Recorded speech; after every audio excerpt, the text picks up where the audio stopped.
Kurak Pradesh BJP Habanogo kaisa koktum panda songsojaka o koktum panda Pradesh BJP borok bangthia morjani haste adong Mohammad Josim Uddin kok silchaka kebangnai bodolok by election no kitinggi hasteni borok bangthia borokno chaya phurungui tongo tangmele মন্ত্রী বখরক tei hasteni মন্ত্রী okra borok bangthaya borokni bagui juda juda bwkhaktingo hamklani yapri sewi tongo asalo borsaka CPIM ni amolo borok bangthaya borokni bisingo bebak bwkhakno sep sabrok kisarwo tabo haste hapang shlaijamani yagulo bebak bwkhakno sep sabrok gobang khimankha asalo kokthumnaroni bwskango bonokari bo manjaka Pradesh BJP spokesperson নবীন্দ্র পথচার্য খবইতে কবনির উনি বলেছেন বিভিন্ন বিষয় নিয়ে। তো আমি শুধু আমাদের বিশেষ করে আমাদের সংখ্যালঘুদের জন্য আমাদের মাননীয় প্রধানমন্ত্রীর নেতৃত্বে সরকার চলছে কেন্দ্রে আমাদের মাননীয় মুখ্যমন্ত্রী প্রফেসর ডক্টর মানিক শাহ মহাশয়ের নেতৃত্বে সরকার সংখ্যালঘুদের জন্য যে আমরা উন্নয়নমূলক কাজগুলো করছি সেগুলো বিষয়ে আপনাদের মাধ্যমে আমরা রাজ্যের আপামর জনগণ বিশেষ করে সংখ্যালঘু ভাই বোনদের কাছে পৌঁছে দিতে চাইছি। দেখুন, বিশেষ করে আমাদের সরকারের বয়স আজকে 5.5 বছর আমাদের সরকারের বয়স হতে চলেছে। সেই 5.5 বছরে আমরা এত ডেভেলপমেন্ট কাজ আমাদের সরকার করেছে, বিশেষ করে সংখ্যালঘু আমাদের বিশেষ করে খ্রিস্টান, মুসলিম, বৌদ্ধ আমাদের যারা ভাইরা বোনেরা আছেন। তো এখানে আমাদের সরকার যে প্রিভিয়াস আগে যে সরকার ছিল, কমিউনিস্ট সরকার ছিল 25 বছর, তার আগে 10 বছর, 35 বছর কংগ্রেসের সরকার ছিল, এত উন্নয়নমূলক কাজগুলো না কোনোদিন করতে পারেননি। একটা সময় এই রাজ্যে আপনারা সকলে জানেন আমাদের ভারতীয় জনতা পার্টিকে সাম্প্রদায়িক আখ্যা দিয়ে ভুল আমাদের সমাজকে ভুল মিথ্যে কথাগুলো বলে মানুষকে বিভ্রান্ত করার চেষ্টা করেছিল সিপিএম এবং কংগ্রেসের বন্ধুরা। তো আজকে এ রাজ্যের মানুষ বুঝেছেন, 18 নির্বাচনেও আমাদের সরকার এ রাজ্যে ক্ষমতায় এসে ভারতীয় জনতা পার্টি সরকার 23-এও এই রাজ্যের প্রত্যেকটা আমাদের জাতি ধর্ম বর্ণ নির্বিশেষে এই রাজ্যের মানুষ দুহাত উজাড় করে ভারতীয় জনতা পার্টিকে প্রতিষ্ঠিত করেছে। তো আমাদের সিপাহীজলা জেলার মধ্যে আমাদের যে 2টা বিধানসভা উপনির্বাচন চলছে, এই নির্বাচনকে কেন্দ্র করে কমিউনিস্টের বন্ধুরা ওনারা বিভিন্নভাবে ওনাদের অস্তিত্ব নেই, তো ওনারা আমাদের সহজ সরল সংখ্যালঘু ভাই বোনদেরকে ভুল বোঝানোর চেষ্টা করছেন। তো আমি বলতে চাইছি আমাদের সরকার ক্ষমতায় আসার সঙ্গে সঙ্গে দেখুন, আমি বলতে চাই যে আমাদের আগরতলাতে আমাদের সরকার হজ ভবন নির্মাণ করেছে আমাদের সরকার। তো হজ ভবন নির্মাণের সঙ্গে সঙ্গে আমাদের মাইনরিটি ওয়েলফেয়ার ডিপার্টমেন্ট আছে, ডিপার্টমেন্টের মধ্যে 3টা উইংস আছে, যেটা আমাদের মাইনরিটি ফিনান্স কর্পোরেশন আছে, ওয়াকফ বোর্ড আছেন, হজ কমিটি আছেন। তো আমরা বিভিন্নভাবে বিভিন্ন ক্ষেত্রে আমরা সহযোগিতা করে থাকি। তো বিশেষ করে এই রাজ্যের মধ্যে একটা সময় হজ যাত্রীদের যাওয়ার অনেক কষ্ট হতো। আজকে আমাদের সরকার, আমরা বিশেষ করে গর্ব করে বলতে পারি, আমিও হজ কমিটির চেয়ারম্যানের দায়িত্ব আছে, আজকে রাজ্যের মধ্যে সব থেকে বেশি হজ যাত্রীরা পবিত্র মক্কার উদ্দেশ্যে যাচ্ছেন এবং একটা সময় এত সংখ্যক যেতেন না, এবারও সবচেয়ে হাইয়েস্ট ত্রিপুরার ইতিহাসে সব থেকে বেশি হজ যাত্রীরা গিয়েছেন। ওনাদের সর্বোপরি ব্যবস্থাপনা, থাকার ব্যবস্থাপনা থেকে শুরু করে ওনাদেরকে কলকাতা নিয়ে যাওয়ার থেকে শুরু করে ওনাদের স্যান্ডিং যে programme, vaccination programme, training programme থেকে শুরু করে সর্বোপরি ব্যবস্থাপনা আমাদের রাজ্য সরকার আমরা করে চলছে। আমাদের প্রফেসর ডক্টর মানিক শাহ মহাশয়ের নেতৃত্বে যে সরকার চলছে, তার সঙ্গে আমরা ওয়াকফ বোর্ডের মাধ্যমে আমরা এই রাজ্যে প্রচুর ওয়াকফ ল্যান্ড প্রপার্টি যে জায়গাগুলো দীর্ঘদিন সিপিএম এর নেতৃত্ব দ্বারা দখল হয়েছিল, আমরা অনেকগুলো প্রপার্টি উদ্ধার করেছি। কিছু কিছু জায়গায় আমাদের বাউন্ডারি কাজ চলছে। আমরা ওয়াকফ বোর্ডের মাধ্যমে অনেকগুলো মার্কেট স্টল নির্মাণ করেছি, যেটা আমরা উত্তর ত্রিপুরাতে আমরা করেছি, উদয়পুরে করেছি, এরকম করে আমরা বহু জায়গায় আমরা কাজ করছি ওয়াকফ বোর্ডের মাধ্যমে। তার সঙ্গে আমরা মাইনরিটি ফিনান্স কর্পোরেশনের মাধ্যমে আমরা এ রাজ্যে প্রত্যেকটা সংখ্যালঘু আমাদের ভাই বোনদের জন্য আমরা বিভিন্নভাবে ধরুন এডুকেশন লোন থেকে শুরু করে আমাদের ক্ষুদ্র ব্যবসার জন্য আমাদের মাইনরিটি ফিনান্স কর্পোরেশন থেকে আমরা অর্থরাশি দিয়ে থাকি, 3 লক্ষ টাকা, 5 লক্ষ টাকা। তো সেটা রেট অফ ইন্টারেস্ট অনেক কম, বছরে বিজনেসের জন্য 6% সুদে যেটা লোন দেওয়া হচ্ছে, এডুকেশন সেক্টর ডেভেলপমেন্টের জন্য বছরে 4% ইন্টারেস্টে টাকা যেটা আমরা লোন দিয়ে দিচ্ছি। তোর সঙ্গে আমরা বিভিন্ন বড় বড় কনস্ট্রাকশনের কাজগুলো করছি, যেটা আমাদের মানে আমাদের মাননীয় প্রধানমন্ত্রীর নেতৃত্বে যে চলছে। আপনারা সকলে জানেন আমাদের পিএমজেবিকে মাধ্যমে আমরা অনেক বড় বড় কনস্ট্রাকশন কাজগুলো করছি, যেটা আমাদের বক্সনগরে হয়েছে। বক্সনগরে আমরা কাজ যেটা করছি, আমাদের যে হসপিটাল, সেটা আমাদের প্রধানমন্ত্রী পিএমজেবিকের অর্থরাশি, আমাদের সংখ্যালঘু কল্যাণ দপ্তরের মাধ্যমে সে অর্থরাশি দিয়ে বক্সনগর হাসপাতাল নির্মাণ করা হয়েছে। তার সঙ্গে আমরা যেটা আপনারা জানেন, এটা আমাদের 120টা যে মার্কেট স্টল হচ্ছে সুনামগড় বক্সনগরের মধ্যে। তো সেটা আমরা যেটা কাজ চলছে প্রসেস চলছে, সেটাও 1,22,00,000 টাকা অর্থরাশি খরচ করে সেটা কাজ চলছে। তো আমাদের বিশেষ করে মতিনগরের মার্কেট স্টল, সেটাও বক্সনগর বিধানসভা কেন্দ্রে, সেটাও 40 লাখ যে টাকার মধ্যে আমাদের সংখ্যালঘু কল্যাণ দপ্তরের মাধ্যমে সেটা হচ্ছে।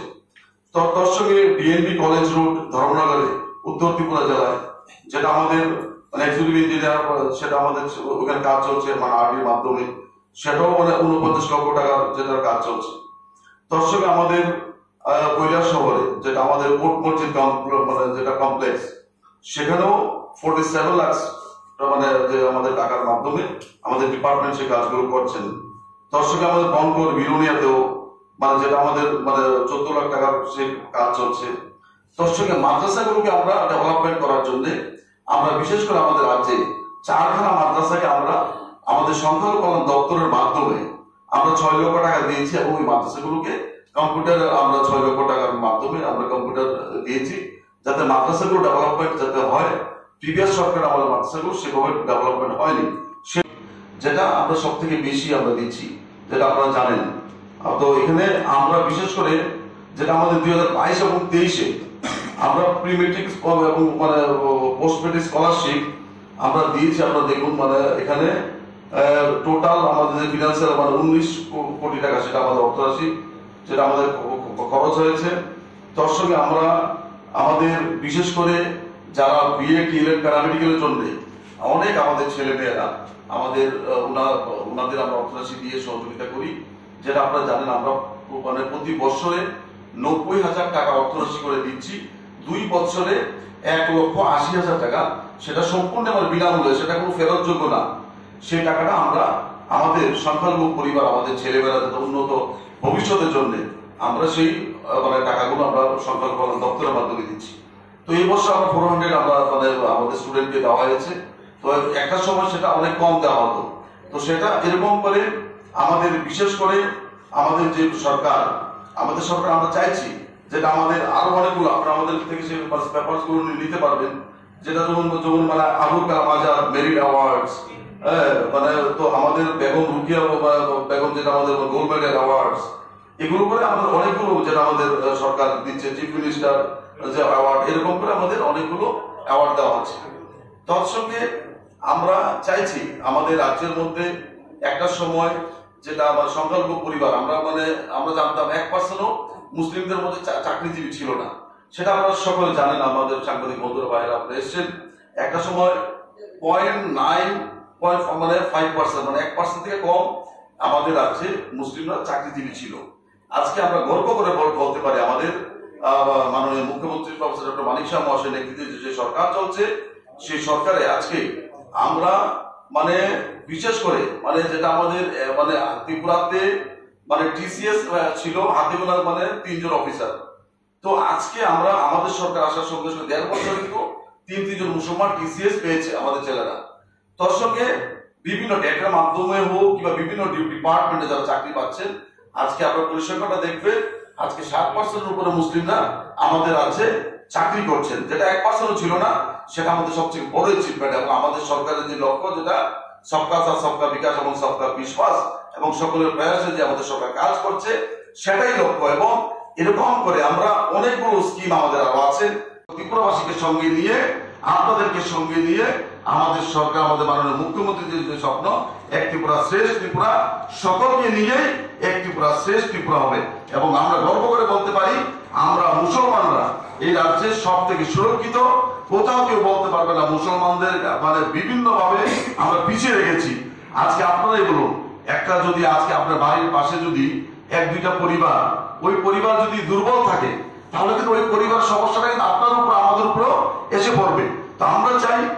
নিজেরও সফল থাকতে, আমার পাশের বাড়ির বন্ধুরা যারা দুর্বল, যারা সংখ্যালঘু, তাদেরও ডেভেলপমেন্ট যাতে হয়, তাদেরকে নিয়ে তাদেরকেও সফল করতে হবে, সেই লক্ষ্যে আমাদের সরকার এগিয়ে চলছে। বিজেপি দল কেন্দ্র থেকে জয় লাভ করতে এবার কিন্তু উপযুক্ত এসে গেছে সিম্পিতির ভোট, এক্ষেত্রে দল কতটা আশাবাদী?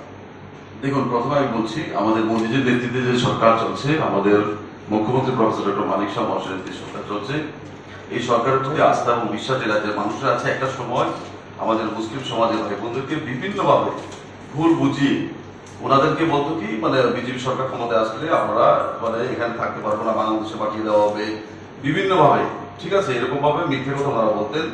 তো আজকে আমাদের বিশেষ করে বক্সনগর, ধনপুর, আমাদের সিপাহীজলা, ওই সকল এলাকায় যে আমাদের উপনির্বাচন চলছে, সেখানে আমাদের সংখ্যালঘু আমাদের ভাইরা বোনেরা আছেন, ভারতীয় জনতা পার্টিকে ওনারা দুহাত উজাড় করে পঞ্চায়েত নির্বাচন বলুন, বিভিন্ন নির্বাচনে, আমাদের নগর পঞ্চায়েত নির্বাচন হয়েছে, আমাদের বিজেপিকে ওনারা ভোট দিয়েছেন। তো সিপিএম এবং কংগ্রেসের ওনার বন্ধু ওনারা বুঝতে পেরেছেন, বলে আমরা আবার আমাদের বক্সনগরে রেকর্ড বোর্ডে আমরা ধনপুর এবং বক্সনগর জিতবো। তো তার জন্য ওনারা বিভিন্নভাবে মিথ্যে প্রচার করছে। তো সেগুলো আর কোনো কাজে আসবে না। তো এখানে বিশেষ করে স্বীকৃতি বোর্ড, দেখুন আজকে উনি মহরুম হাসান শামসুল হক সাহেব, উনি আসলে ইন্তেকাল অবস্থা করিয়েছেন, উনি মারা গেছেন। তো আমরা মর্মাহত, এবং দেখুন উনি তো পাস হয়েছে, উনি বিদায় হয়েছেন। তো আজকে তার আগে শহীদবাবু ছিলেন, লম্বা সময় মন্ত্রী ছিলেন। আপনারা এখানে আপনারা সকলে আমাদের প্রিন্ট মিডিয়া, ইলেকট্রনিক্স মিডিয়া বন্ধুরা আছেন, আপনারা বক্সনগর গেলে যে পরিস্থিতি ছিল একটা সময়, রাস্তাঘাট, পানীয় জল, প্রধানমন্ত্রীর গড়, বিভিন্ন বিষয়ে আজকে আমরা গর্ব করে বলতে পারি, যে এলাকায় 2টা গড় যেত, আজকে ওই এলাকায় 30টা গড় যাচ্ছে, 40টা গড় যাচ্ছে। প্রত্যেকটা মানুষ খুশি আমাদের সরকারের প্রতি, এবং আমাদের পঞ্চায়েতে আমাদের প্রধান উপপ্রধানরা এত ডেভেলপমেন্ট, এত কাজগুলো করছে, সেই নিরিখে প্রত্যেকটা জাতি, ধর্ম, বর্ণ, প্রত্যেকটা মানুষ ভারতীয় জনতা পার্টিকে ওনারা ভোট দেবেন, আমাদের বিশ্বাস। এবং এখানে দেখুন, আমরা শক্তিমান ঈশ্বর, জন্ম হয়েছে তো আমাদের মৃত্যু হবেই।